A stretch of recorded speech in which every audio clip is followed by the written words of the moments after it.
গতকাল আমাদের জুলাই যোদ্ধা শরীফ ওসমান হাদি মৃত্যুবরণ করেছে।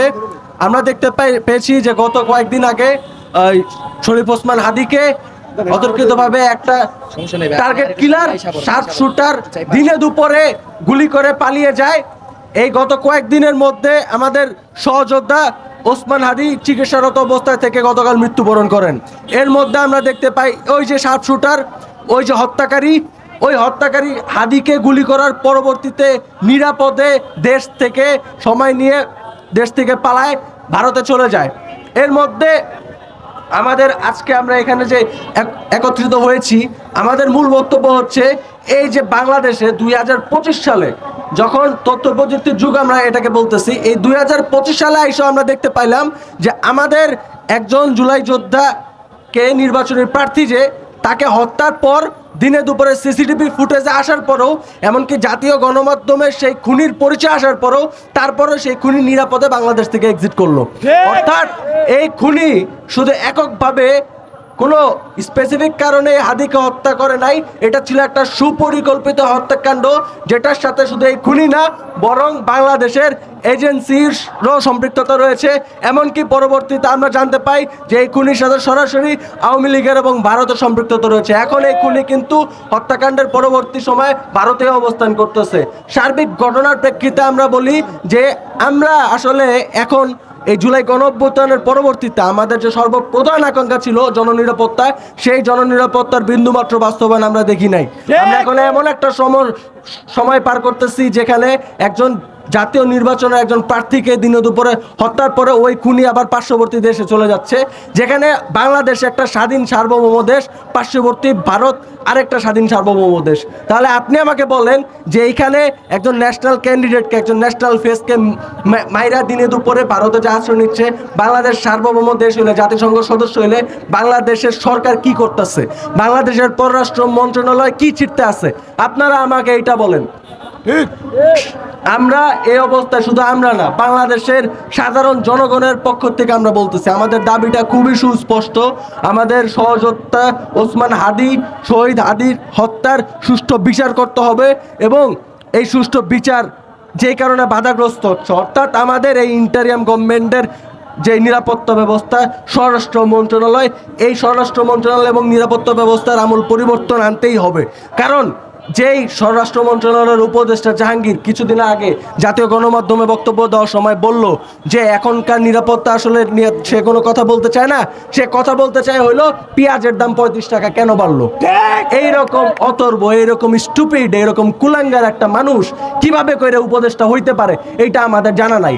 তারপরেও জুলাই গণ অভ্যুত্থানের পরবর্তী সময়ে এই কুলাঙ্গারটা উপদেষ্টা। এখন এই কুলাঙ্গারের আওতায় যখন স্বরাষ্ট্র মন্ত্রণালয় থাকবে, ওই দেশে তো অবশ্যই জননিরাপত্তা বাস্তবায়ন হবে না। একই সাথে শুধু এই কুলাঙ্গার না, স্বরাষ্ট্র মন্ত্রণালয় যারা কন্ট্রোল করে সার্বিকভাবে, সহ উপদেষ্টা, খোদাবক, স্বরাষ্ট্র মন্ত্রণালয়ের সচিব, আমাদের দেশের নিরাপত্তা উপদেষ্টা এবং আমাদের দেশে যতগুলা এজেন্সি রয়েছে, আপনি বিশেষভাবে এটা লক্ষ্য করবেন। এই যে হাদির যে খুনি যে বাংলাদেশ থেকে পালাইলো, সে তো আর ঢাকার থেকে 5 মিনিটের মধ্যে বর্ডার ক্রস করে যায় নাই, তার একটা লম্বা একটা সময় লাগছে। এই লম্বা সময়ের মধ্যে জাতীয় গণমাধ্যমে পর্যন্ত খুনির ডিটেইল আইসা পড়ছে। তারপরেও কিভাবে এই খুনি বর্ডার ক্রস করে? এই খুনি বর্ডার ক্রসে পালানোর সাথে যদি আমাদের দেশে নিজেদের ইন্টেলিজেন্স জড়িত না থাকে, তাহলে এটা কখনো সম্ভব না, এটা কখনোই সম্ভব না। অতএব আমাদের দেশের যে ডিজেফাই, এই যে এনএসআই, যেগুলো যে আমরা এখানে কর্মসূচি করতেছি, আমাদের আশেপাশে হয়তো এরকম ডিজেফাই এনএসআই কয়েকটা ঘুরঘুর করতেছে আমাদের নাম লিস্ট করার জন্য। ভাই, আপনারা ঘুরঘুর না করে আপনারা আপনাদের কাজ করেন না। এনএসআই ডিজে ভাই কি করে? দিনে দুপুরে একটা নির্বাচনী প্রার্থী একজন ফেস রে মাইরা খুনি পালায় যায়, ইন্টেলিজেন্স কি করে? আমাদের জননিরাপত্তা বাস্তবায়ন করতে হলে অবশ্যই এই স্বরাষ্ট্র মন্ত্রণালয় শুধু উপদেষ্টা না, সার্বিকভাবে এই গোয়েন্দা সংস্থাগুলার যে প্রধান রয়েছে, ডিজিগুলো রয়েছে, তাদের পরিবর্তন অবশ্যই করতে হবে। তাদের পরিবর্তন সাপেক্ষে আমাদের জননিরাপত্তা নিশ্চিত কইরা। এবং এই আরেকটা গুরুত্বপূর্ণ বিষয় হলো নির্বাচন কমিশন। নির্বাচন কমিশনের প্রধান কিছুদিন আগে একটা বক্তব্য দিল যে নির্বাচনের আগে এরকম কয়েকটা বিচ্ছিন্ন ঘটনা ঘটতেই পারে, এটাকে খুবই নর্মালাইজ করে দেখতেছে।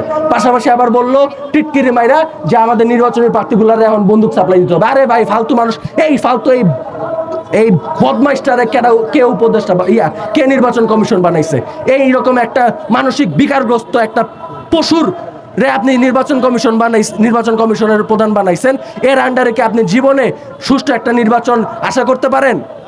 আমরা তো জুলাই গণঅভ্যুত্থানের পরবর্তীতে আশা করছি আমাদের দেশে এই হাসিনার সময়ের মতো যে ট্রায়াল নির্বাচন, ওই ট্রায়াল নির্বাচন হবে না। আমাদের দেশে এখন হবে একটা সুষ্ঠু নির্বাচন, যে নির্বাচনের মাধ্যমে একটা সুষ্ঠু প্রক্রিয়া গণতান্ত্রিক সরকার ক্ষমতায় আসবে। আমরা তো হাসিনার সময় ট্রায়াল নির্বাচন চাই নাই, কিন্তু এই নির্বাচনের কমিশনের প্রধান জন একটা গরুরা বানাই দিচ্ছেন, একটা ছাগলের বাচ্চারা বানাই দিচ্ছেন। এই ছাগলের বাচ্চার আওতায় তো কখনোই সুষ্ঠু নির্বাচন হইতে পারে না। অতএব ইন্টারিয়াম সরকারকে আমরা হুঁশিয়ারি দেয়া বলতে চাইতেছি, আপনারা আপনাদের স্বরাষ্ট্র মন্ত্রণালয়ের আমূল পরিবর্তন ঘটান, আপনাদের নির্বাচন কমিশনের পরিবর্তন ঘটান এবং সব কিছুর ঊর্ধ্বে গিয়া সবার প্রথমে হাদির যে হত্যাকারী, এই হত্যাকারীরা দেশে ফিরায় আনেন। দেশে ফিরায় এনে হাদির হত্যাকারী সুষ্ঠু বিচার নিশ্চিত করেন। এটা কোনো ফাইজলামি না যে বাংলাদেশ জাতিসংঘের স্বীকৃত একটা দেশ হওয়ার পরেও এই দেশের 2000 মানুষ মাইরা একটা খুনি এখন ইন্ডিয়ায় বসে আছে দলবল নিয়া। আরো আরেকটা খুনি আইসা ওই জুলাই গণঅভ্যুত্থানের আরেকজন সক্রিয় কর্মীরে হত্যা করে আবারও ইন্ডিয়া চলে গেছে। এটা তো বাংলাদেশের সার্বভৌমত্বের সাথে একটা টিটকিরি হইতেছে, একটা ফাইজলামি হইতেছে। এই ফাইজলামি তো আমরা বাংলাদেশের মানুষ, বাংলাদেশের স্বাধীন নাগরিক তো আমরা কোনোভাবেই মানবো না। আমরা ধরে নিয়েন না যে আজকে শুক্রবার ছুটির দিন দেখে আমরা শাহবাগে এনে ঘুরতে আসছি। আমরা এই হাদি হত্যাকাণ্ডের বিচারের শেষ দেখে থাকবো। এই বিচারের যদি সুষ্ঠু কোনো অগ্রগতি আমরা না দেখি, আমাদের দৌড় শুধু শাহবাগ পর্যন্ত না, আমরা পুরো দেশ অচল করে দিব। আমরা কি করতে পারি আপনারা ইন্টারিয়াম গভর্নমেন্টের ভালো মতো জানার কথা। আপনাদের বসাইছি আমরা, এর থেকে আরো 1000 গুণ বড় গণঅভ্যুত্থান ঘটায় আওয়ামী লীগের দানবের পতন ঘটায় আপনাদের বসাইছি। অতএব আপনারা ভুলে যান না, মাত্র 1.5 বছর হয়েছে।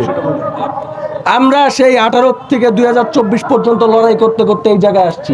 2025 আইসো আমরা সেই আমাদের লড়াইয়ের ইতিহাস ভুলে যাইনি। আপনাদেরকে আবারও খালি একটু রিমাইন্ডার দিতে চাচ্ছি, দ্রুত সময়ের মধ্যে আপনারা হাদির হত্যার সুষ্ঠু বিচারের সাথে সাথে বাংলাদেশের জননিরাপত্তা বাস্তবায়নে পদক্ষেপ নেন, নয়তো আপনাদের পরিণাম ভালো হবে না। এটাই আমাদের বক্তব্য। আমাদের আজকের যে আপনারা দেখছেন যে শাহবাগে আমাদের যে উপস্থিতি, সার্বিকভাবে আমাদের জনতার উপস্থিতির বক্তব্য এইটাই। আরো একটা জিনিস আপনাদেরকে আরেকটু মনে করাই দিতে চাই, দেখেন শরীফ ওসমান হাদি, উনার একটা নিজস্ব মতাদর্শ আছে, নিজস্ব বয়ান আছে, কিন্তু সবকিছু উঠতে যায় উনি একজন জুলাই যোদ্ধা।